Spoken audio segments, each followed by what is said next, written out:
Ma belle-sœur ne veut pas que j'assiste à sa pendaison de crémaillère, même s'ils ont vécu chez moi pendant 6 mois. Mais j'ai sorti quelques papiers, et en quelques minutes, la fête était terminée. D'accord, je veux savoir si j'ai mal agi, parce que ma famille me reproche beaucoup quelque chose que j'ai fait. Mais honnêtement, je ne pense pas avoir fait quelque chose de si grave. Il y a quelques jours, j'ai débarqué à la pendaison de crémaillère de mon frère. Avant de juger, écoutez-moi, j'avais mes raisons. Je n'ai pas été invité à l'événement, et j'ai trouvé cela très insultant parce que j'ai laissé mon frère et sa femme vivre chez moi gratuitement pendant 6 mois, il y a 2 ans. J'ai 32 ans, mon frère en a 30, et ma belle-sœur en a 29.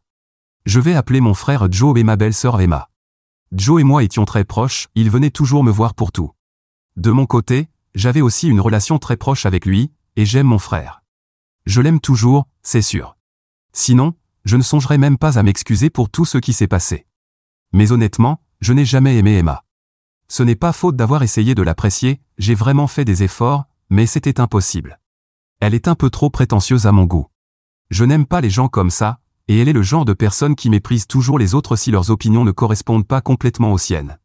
Je trouve cela très agaçant, car je pense que nous sommes tous différents et que nous devrions respecter et célébrer ces différences au lieu de rabaisser les gens qui ne sont pas exactement comme nous. Heureusement pour elle et mon frère, ils sont assez similaires et ont beaucoup d'intérêts communs, mais au moins, mon frère ne trouve pas nécessaire de mépriser les autres. Par exemple, ils sont tous deux allés à l'école de commerce, où ils se sont rencontrés. Ils ont commencé à sortir ensemble à l'université et se sont mariés à 24 ans après avoir été en couple pendant près de 5 ans. Au moment de leur mariage, je n'aimais déjà pas Emma. Ils étaient ensemble depuis 5 ans, et nous nous étions rencontrés plusieurs fois, que ce soit pour des anniversaires, des événements familiaux ou des fêtes, mais à chaque fois, elle disait quelque chose de très agaçant, et cela me dérangeait. La plupart du temps, j'étais la cible de ses commentaires, ce qui rendait les choses encore pires. La vérité, c'est que je mène une vie très peu conventionnelle, et je sais que beaucoup de gens pourraient ne pas l'aimer ou ne pas l'approuver, mais cela me convient. Je n'ai pas besoin de leur approbation pour vivre comme je le veux et faire les choix que je choisis. Pour une raison quelconque, elle ressent le besoin de commenter ma façon de vivre chaque fois que nous nous voyons. Pour vous donner un peu de contexte, je suis doubleuse. Ce n'est pas un métier très conventionnel, je l'admets, mais il est très bien payé, et je reçois beaucoup d'offres et de projets, donc je suis heureuse de ma vie jusqu'à présent. J'ai travaillé sur des livres audio, des publicités et bien d'autres choses, mais Emma est persuadée que je n'ai pas une carrière très stable et que si je perds ma voix, tout sera terminé pour moi. Je ne sais pas pourquoi elle pense cela, car je prends très bien soin de ma voix. Je pense que cela fait partie du métier, et c'est mon instrument. Je trouve ridicule qu'elle dise ce genre de choses à mon sujet en public, mais elle ne voit rien de mal dans ses commentaires sur ma carrière. Il y a aussi le fait que je suis plus âgé qu'elle, donc j'ai certainement un peu plus d'expérience qu'elle. Elle ne connaît absolument rien à mon domaine, mais elle croit que, puisqu'elle a obtenu son diplôme d'une école de commerce très réputée, elle a le droit de commenter ma façon de vivre. Je ne suis pas exactement allé à l'université, pour être honnête. Je ne dirais pas que j'ai abandonné, mais je suis allé dans un collège communautaire. Je n'étais pas vraiment intéressé par les études, et peut-être que j'aurais été une bonne étudiante si j'avais étudié, mais je ne m'en suis jamais donné la peine. J'étais plus intéressé par d'autres choses comme le sport, le théâtre, et ce genre de choses. Vous voyez l'idée. Je n'étais pas particulièrement studieuse, et cela se voyait dans mes notes, donc j'ai fini par aller dans un collège communautaire. Même là, ma présence en cours était un peu irrégulière, mais d'une manière ou d'une autre, j'ai réussi à m'en sortir. Dès que j'ai terminé le lycée, j'ai commencé à travailler de toute façon, donc je ne pensais pas que l'université était importante pour moi, puisque je gagnais déjà mon propre argent à ce moment-là. J'ai fait un stage dans une entreprise, puis j'ai commencé à auditionner pour des publicités, et quelqu'un sur un plateau a vraiment aimé ma voix, ce qui m'a aidé à obtenir mon premier contrat. Depuis, je suis dans l'industrie, et je suis sûr de connaître plus de choses sur ma carrière et sur mes choix qu'elle, étant donné qu'elle ne sait absolument rien de mon domaine. Elle pense que je devrais retourner à l'université, obtenir un vrai diplôme dans une vraie université, puis continuer ma vie, pour avoir au moins un plan de secours si quelque chose tournait mal avec ma voix. Et j'aurais probablement apprécié ce conseil si cela ne venait pas d'elle. Elle fait toujours en sorte de dire ces choses quand nous sommes avec la famille et entourés d'autres personnes, et elle les dit toujours avec un ton très condescendant qui crie littéralement « Je suis meilleur que toi ».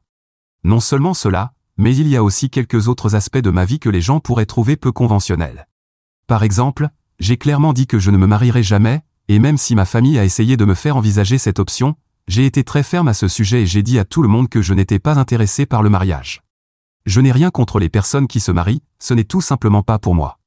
Mais j'ai une fille, et ce n'était pas un accident ni le résultat d'une relation précédente, je l'ai adoptée. Elle a 5 ans, et je l'ai adoptée il y a 5 ans, alors qu'elle n'était encore qu'un bébé. Je suis sûr qu'avoir un mari aurait probablement rendu les choses plus faciles pour moi, mais je n'en veux pas, je n'en ai pas besoin. Je suis très heureuse de ma vie. J'ai eu quelques relations, mais aucune n'a été sérieuse. J'ai bien expliqué à tous ceux que j'ai fréquentés que je ne suis pas intéressé par le mariage. Certains sont restés, d'autres sont partis, mais mon mode de vie ne changera pas pour ces raisons. Et je ne pense pas que la maternité ait quoi que ce soit à voir avec le fait d'être marié ou non. Je voulais être mère, et je me sentais prête, c'est pourquoi j'ai adopté ma fille, parce que sa mère biologique ne pouvait pas s'occuper d'elle après sa naissance. Ma famille a mis du temps à accepter cela, mais finalement, ils se sont fait à l'idée qu'à ce stade, ils devaient simplement me laisser faire ce que je voulais. Il n'y avait aucun moyen de m'arrêter, car je n'allais pas écouter les opinions des autres ni changer ma vie en fonction de ce qu'ils pensaient que je devrais faire. Tout le monde a dû l'accepter, sauf Emma, qui pensait toujours qu'il était normal de commenter ma vie et d'essayer d'influencer mes décisions, même après que j'ai adopté ma fille. Pendant des mois, elle n'a cessé de me dire que je devais commencer à chercher un mari, sinon ma vie deviendrait très difficile. Je trouvais cela très agaçant, et je jure que j'aurais dit quelque chose si ce n'était pas pour mon frère. La seule raison pour laquelle je ne lui ai jamais rien dit à ce sujet, c'est à cause de lui. J'aime mon frère et je veux qu'il soit heureux, alors j'ai gardé le silence. J'avais déjà discuté du comportement d'Emma avec lui, même quand ils sortaient ensemble, et il m'avait dit qu'elle était comme ça parce qu'elle ne voyait rien d'offensant dans ce qu'elle disait. En fait, elle se considérait comme une bonne samaritaine et croyait qu'elle faisait une bonne action en donnant des conseils aux gens. Chaque fois que je lui disais que j'étais contrarié, je prévenais Joe que j'allais exploser à un moment donné, et il me suppliait de ne rien dire parce que cela la blesserait. Apparemment, elle était très sensible et délicate sur ce genre de choses, et il ne voulait pas de drame. Et quand je dis qu'il me suppliait, c'est exactement ce qu'il faisait. Il se mettait littéralement à pleurer, et je ne supporte pas ça. Je ne suis pas du genre à aimer entendre les gens pleurer, et je n'aime certainement pas être la raison de leurs larmes. Alors, il me manipulait émotionnellement pour que je reste silencieuse, et je devais simplement laisser Emma s'en tirer avec toutes les absurdités qu'elle disait. Cela a duré des années, jusqu'à il y a quelques mois, quand ils ont soudainement arrêté de me parler sans raison apparente. J'ai découvert plus tard la véritable raison de cette coupure, et j'y reviendrai dans un instant, mais d'abord, laissez-moi vous raconter comment je les ai laissés vivre chez moi lorsque leur entreprise a fait faillite il y a 2 ans. Ils avaient tous les deux quitté leur emploi il y a environ 2 ans pour lancer leur propre entreprise. Je ne pensais pas que c'était une bonne idée parce qu'ils n'avaient travaillé que depuis quelques années et n'avaient certainement pas assez d'économies. J'ai donc essayé de prévenir Joe, mais il m'a dit qu'ils étaient les experts en affaires ici, alors ils savaient ce qu'ils faisaient. Ils étaient conscients qu'ils n'avaient pas assez d'économies, mais ils étaient assez confiants pour penser qu'ils pourraient récupérer l'argent rapidement. Ils ont rejeté mon conseil parce qu'ils étaient trop sûrs d'eux. Et ça m'allait, car, au final, c'était leur vie, et je voulais juste donner un avis. Mais bien sûr, ce que je leur avais conseillé s'est exactement produit. Ils ont lancé une entreprise de gestion d'événements, mais ils n'avaient pratiquement aucune connexion ni capital, et tout le monde sait que dans une industrie comme celle-là, il faut des relations pour survivre, sinon on manque rapidement d'argent. Ils n'ont pas écouté mes conseils très pratiques et pensaient qu'ils savaient tout ce qu'il y avait à savoir, alors ils ont avancé et ont mené leur entreprise à sa perte en quelques mois à peine. Quand ils ont réalisé que ça ne fonctionnerait pas pour eux, ils sont venus frapper à ma porte, me suppliant de les aider et de les laisser vivre avec moi parce qu'ils ne pouvaient plus payer leur loyer. Et avec la façon dont les affaires se déroulaient, il était très peu probable qu'ils récupèrent l'argent qu'ils avaient investi de sitôt. Ils devaient également rembourser l'argent qu'ils avaient emprunté à des amis pour monter l'entreprise, car, clairement, ça ne marcherait pas. C'était une période très triste, ils ont dû tout fermer et faire beaucoup de sacrifices.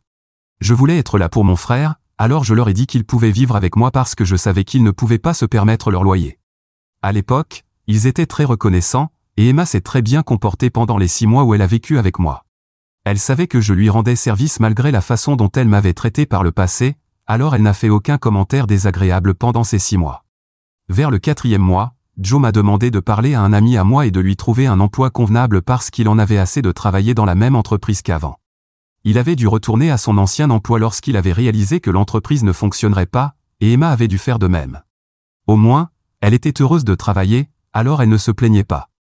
Mais Joe n'aimait pas l'entreprise pour laquelle il travaillait, alors il m'a demandé de passer quelques coups de fil et de lui trouver quelque chose de mieux, puisqu'il savait que j'étais en contact avec de nombreux cadres. J'ai donc décidé de le faire pour lui. J'ai parlé à un ami qui possédait sa propre marque de mode et je lui ai demandé d'embaucher mon frère, car il cherchait déjà quelqu'un pour gérer leur service comptable. Il l'a fait, ce pourquoi j'étais reconnaissante, car mon frère n'avait même pas l'expérience requise pour le poste. Mais mon ami l'a fait en guise de faveur pour moi.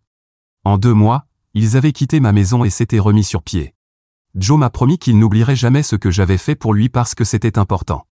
Mais apparemment, ce n'était pas sincère parce qu'il semblait l'avoir oublié peu de temps après. Mon frère a mis 1 an à l'oublier, mais Emma l'a pratiquement oublié dès qu'ils ont quitté ma maison. Elle a recommencé à faire des commentaires étranges sur moi et à agir avec condescendance parce que maintenant, elle n'avait plus besoin de moi, vu que son mari travaillait dans une bonne entreprise et gagnait beaucoup d'argent. Emma n'avait donc plus besoin de se comporter gentiment avec moi, et elle a arrêté de le faire. J'aurais dû savoir quel genre de personne elle était vraiment et ne jamais aider mon frère en premier lieu, mais je ne pouvais pas lui faire ça.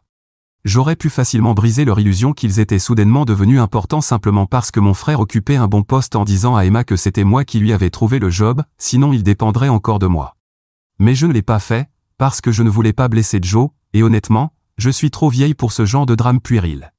Elle a recommencé à dire des choses étranges sur moi, et j'ai recommencé à essayer de l'ignorer. Elle était tellement ingrate que j'avais envie de lui gifler le visage ou au moins de lui dire ce que je pensais d'elle. Mais chaque fois que je semblais contrarié, Joe venait à mes côtés pour essayer de me calmer. C'était très difficile pour moi d'être dans cette position, et je ne sais pas comment je suis resté calme si longtemps. Mais ensuite, il y a presque 1 an, j'ai eu une dispute verbale avec Emma. Nous étions chez ma mère pour fêter son anniversaire, et, comme à chaque autre événement familial, j'avais emmené ma fille avec moi. Elle jouait, marchait dans la pièce, puis s'est approchée d'Emma. Emma a commencé à jouer avec elle, et jusque-là, tout allait bien.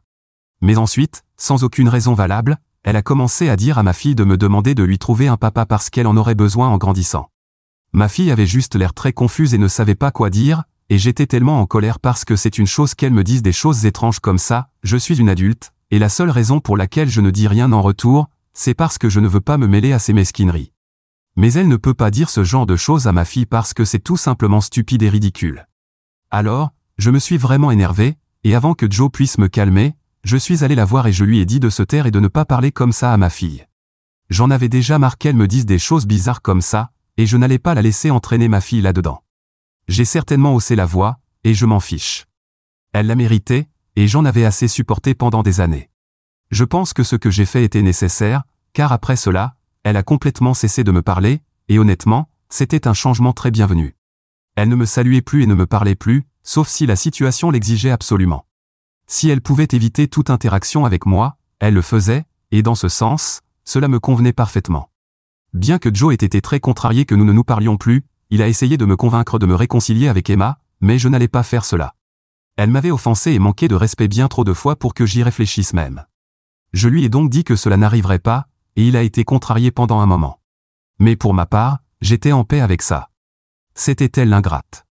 Je les avais laissés vivre sous mon toit pendant 6 mois lorsqu'ils étaient en difficulté, et pourtant, elle n'avait pas la décence de se montrer respectueuse et reconnaissante pour cela. Elle pouvait donc continuer à ne pas me parler si c'est ce qu'elle voulait, cela ne faisait que me montrer quel genre de personne elle était vraiment. La seule personne qui se souciait vraiment de savoir si nous avions une relation ou non était Joe, et je lui avais dit que j'avais laissé passer beaucoup de choses pour lui, mais ce jour-là, elle n'avait aucun droit d'impliquer ma fille dans cette histoire. J'ai continué à parler à mon frère parce que je n'avais rien contre lui, et il n'avait rien contre moi non plus. Mais il y a quelques jours, ma mère m'a appelé pour me demander ce que j'apportais à la pendaison de crémaillère de mon frère. Je n'avais aucune idée de ce dont elle parlait, car je n'avais reçu aucune invitation à une telle fête. Elle m'a alors dit que Joe et Emma avaient acheté une nouvelle maison il y a une semaine, et que c'était ce jour-là qu'ils avaient envoyé les invitations. Apparemment, ils ont dû dire à tout le monde de ne pas me le dire, mais ma mère n'a pas reçu le mémo et a fini par m'en parler parce qu'elle ne savait pas ce qui se passait. Je me suis senti très offensé de ne pas avoir été invité parce que, juste pour vous rafraîchir la mémoire, et non pour me répéter, j'avais littéralement laissé ces gens vivre dans ma maison, sous mon toit, et utiliser toutes mes installations gratuitement pendant 6 mois, il y a 2 ans. Tout cela parce que le peu d'argent qu'ils avaient été utilisés pour rembourser des dettes. Donc, le moins qu'ils auraient pu faire aurait été de m'inviter à leur pendaison de crémaillère. J'ai même aidé mon frère à obtenir l'emploi qu'il a maintenant, ce qui lui a permis d'acheter cette maison avec l'argent de cet emploi que je lui ai trouvé. Je trouvais cela très irrespectueux et j'ai immédiatement appelé mon frère pour lui en parler. Quand je l'ai appelé et confronté, il n'a même pas hésité à me dire que je n'avais pas été invité exprès parce qu'Emma m'avait apparemment banni de leur nouvelle maison. Elle ne s'entendait pas avec moi et ne voulait pas que j'assiste à aucun de ces événements spéciaux, y compris la pendaison de crémaillère. Non seulement cela, mais je ne serai jamais invité à aucun de leurs événements futurs à moins que je ne choisisse de m'excuser. Je ne pouvais même pas imaginer comment il pouvait me dire tout cela sans la moindre once de remords dans sa voix. Il n'avait même pas l'air coupable et me l'a dit très calmement, comme si c'était parfaitement normal et que je devais être d'accord avec ça. Je n'ai même pas pris la peine de répondre à ce qu'il disait. J'avais été très clair sur le fait que je n'allais pas m'excuser auprès de sa femme, quoi qu'il arrive. C'était elle qui m'avait manqué de respect, pas seulement une fois, mais à chaque occasion qu'elle avait. J'avais toujours laissé passer parce que je ne voulais pas blesser mon frère ou créer un drame entre nous. Mais là, c'était trop. J'étais vraiment offensé et blessé, alors j'y ai réfléchi pendant une semaine, et le jour de la fête, j'ai décidé de m'inviter à leur pendaison de crémaillère pour me venger cette fois. C'était mesquin et vraiment mal de ma part, mais à l'époque, je pensais que c'était nécessaire parce qu'ils retournaient les gens contre moi. Sinon, personne dans ma famille n'aurait gardé un si grand secret de moi à moins qu'on leur ait explicitement dit de ne pas me le dire. Et pour cela, ils ont évidemment dû me peindre comme la méchante, parce que j'étais plutôt bien vu par mes proches, et ils les avaient manipulés contre moi. Je suis arrivé à leur nouvelle maison après avoir obtenu l'adresse de ma mère et je me suis assuré d'arriver quand je savais que tous les invités seraient présents. Tout le monde était assez surpris de me voir parce qu'ils savaient que je n'avais pas été invité, et cela n'a fait que confirmer mes soupçons qu'ils faisaient croire aux gens que j'étais la méchante ici. Mais je suis venu préparé avec des preuves de leur ingratitude envers moi. J'avais imprimé les emails échangés entre mon ami et moi, qui avaient permis à mon frère d'obtenir l'emploi qu'il a maintenant. Malgré le fait que j'avais gardé ce secret pendant si longtemps, il n'avait pas fait d'effort pour apprendre à sa femme à me respecter. On ne mord pas la main qui vous nourrit, c'est du bon sens. Une fois sur place, j'ai attiré l'attention sur moi et j'ai commencé à raconter à tout le monde comment ils avaient vécu chez moi pendant 6 mois lorsque leur entreprise avait échoué et comment j'avais même trouvé à mon frère un meilleur emploi que celui qu'il avait auparavant, pour qu'il puisse gagner plus et avoir de meilleurs horaires. Malgré cela, Emma avait continué à me manquer de respect et à être condescendante envers moi. Mais j'étais restée silencieuse parce que je ne voulais pas blesser mon frère ou créer une dispute entre nous, pensant que cela avait autant d'importance pour lui que pour moi. Mais puisque ce n'était pas le cas, je ne ressentais plus le besoin de garder leur secret. J'ai donc révélé tout ce que je savais, et tout le monde était choqué. Emma semblait être la plus bouleversée de tous. Elle s'est immédiatement tournée vers Joe et lui a demandé si ce que je disais était vrai, bien qu'il n'y en ait pas eu besoin, car j'avais déjà les impressions des emails pour le prouver. Mais lorsque Joe a confirmé que cela s'était effectivement passé, Emma a été très contrariée et a commencé à pleurer. Elle a dit à tout le monde que la fête était terminée, puis elle est montée à l'étage en courant, suivie de Joe. Après cela, il ne me restait plus rien à faire, alors je suis parti également, et personne ne m'a répondu après cela. Le lendemain matin, ma mère m'a appelé pour me dire que ce que j'avais fait à la fête était complètement inacceptable et que je devais m'excuser auprès de la famille, car mon comportement était tout simplement cruel. Même Joe m'a envoyé un message disant qu'il ne voulait plus jamais me parler à cause de ce que j'avais fait. Emma était désormais très bouleversée par ce qui s'était passé la veille, et j'avais ruiné le premier jour de leur nouvelle vie. J'ai l'impression d'être diabolisé pour avoir défendu mes droits, mais en même temps, je ne sais pas si m'imposer à leur fête était la bonne décision, maintenant que je fais face à tant de réactions négatives. Je me suis dit que je demanderais aux gens sur Reddit ce qu'ils en pensent. Suis-je la méchante pour avoir fait irruption à la pendaison de crémaillère de mon frère et de ma belle-sœur pour les humilier? Je ne pense pas, mais tout le monde dans ma famille le pense. C'est pourquoi je ne veux pas rester coincé dans mes propres pensées et supposer que tout ce que je fais est juste tandis que tout le monde a tort. J'ai besoin d'opinions impartiales. Mise à jour 1. Bonjour, cela fait 2 semaines et personne dans ma famille ne m'a parlé. Mes parents ne me parlent plus, pas plus que mon frère, et tout le monde a également commencé à m'ignorer. Mais au moins, vous ne pensez pas que j'ai eu tort de faire ce que j'ai fait, et cela signifie beaucoup parce que je sais que vous parlez d'un point de vue objectif et non biaisé comme ma famille. Je n'arrive pas à croire que j'ai tant fait pour tant de personnes dans cette famille, et c'est ce que je reçois en retour. Je suppose que cela en dit long sur le comportement de mon frère.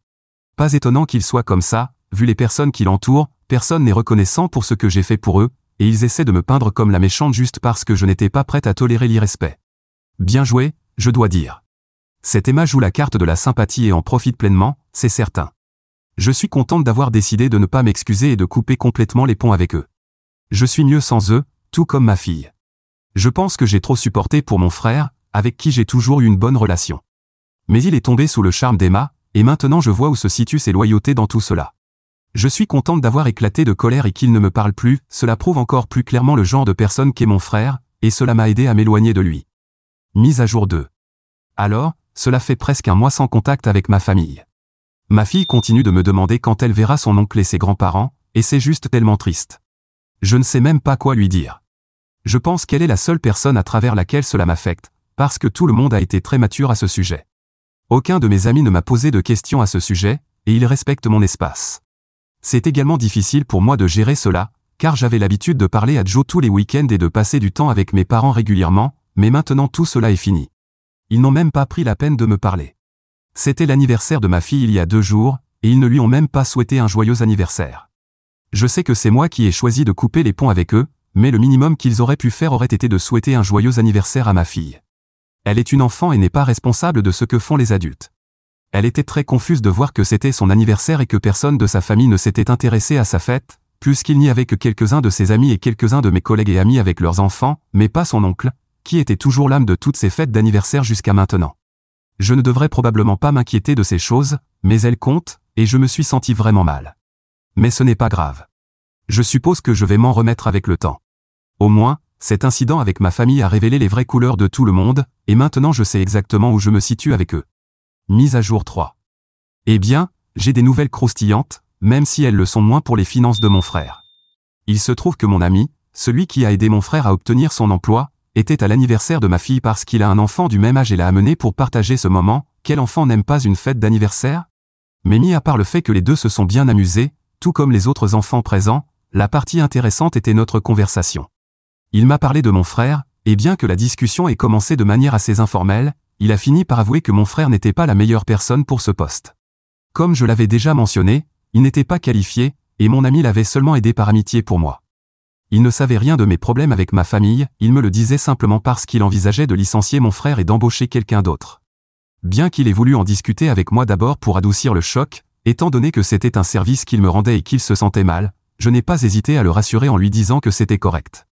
Je lui ai raconté un peu tout ce qui s'était passé, ce qui a grandement facilité sa décision. Peut-être que j'ai été un peu dur ici, mais honnêtement, il prévoyait déjà de le licencier, et je ne voyais pas l'intérêt d'aider davantage mon frère. S'il peut oublier tout ce que j'ai fait pour lui, peut-être qu'il devrait apprendre à s'en sortir seul, ce qu'il devra faire maintenant. Quel est le pire qui puisse arriver, qu'il ne veuille plus me parler? C'est déjà le cas, non? Je ne pense pas que cela puisse être pire que de faire souffrir une petite fille juste parce que mon frère et sa femme sont si mesquins. Mise à jour 4. Eh bien, hier, j'ai eu une conversation avec mon frère, et ce n'était pas joli. Il est venu chez moi pour m'accuser, comme beaucoup d'entre vous dans les commentaires l'avaient suggéré. Sauf qu'avant qu'il puisse dire quoi que ce soit, je l'ai interpellé pour ne pas être venu à la fête d'anniversaire de ma fille. Il n'avait pas grand-chose à dire à ce sujet, seulement que, puisque j'avais été méchante avec Emma, il ne pensait pas que c'était juste de venir à l'anniversaire de sa nièce. Sans aucun doute, cela confirme qu'il est le pire oncle du monde. Surtout parce qu'après avoir écarté cela comme une question mineure, il est passé à son vrai problème. Je pense que cela résume bien son narcissisme. Il était en colère parce qu'il avait perdu son travail, et les choses n'allaient pas bien à la maison. Pas qu'ils envisagent de divorcer ou quoi que ce soit, mais perdre son travail n'avait pas été une bonne chose. Bien sûr, il m'a blâmé, disant que je l'avais fait par méchanceté. Mais j'ai expliqué que mon ami prévoyait déjà de le licencier, je n'avais simplement pas essayé de le convaincre de ne pas le faire parce que je n'en voyais pas l'intérêt. Il a continué à élever la voix, pas au point de crier, mais c'était déjà un peu trop fort pour moi. À un moment donné, je lui ai dit de se taire et de m'écouter. Je lui ai expliqué que je n'avais plus rien à faire pour lui parce qu'il avait déjà décidé qui comptait le plus, alors maintenant il devait trouver un emploi par lui-même et ne plus jamais revenir. Je lui ai aussi dit que peu importe s'il s'excusait demain ou autre, car notre relation avait dépassé le point de non-retour. Après cela, je lui ai demandé de quitter la maison, ce qu'il a fait à contre-séure. Beaucoup d'entre vous m'ont demandé où en était ma relation avec mes parents, et c'est au même point. Je les ai déjà bloqués et supprimés de partout parce que je ne pense pas que ce qu'ils ont fait puisse être justifié. J'espère que, lorsque viendra le moment où ils auront besoin de soins, leur enfant chéri sera en mesure de s'en occuper, car ni ma fille ni moi ne serons là pour les aider.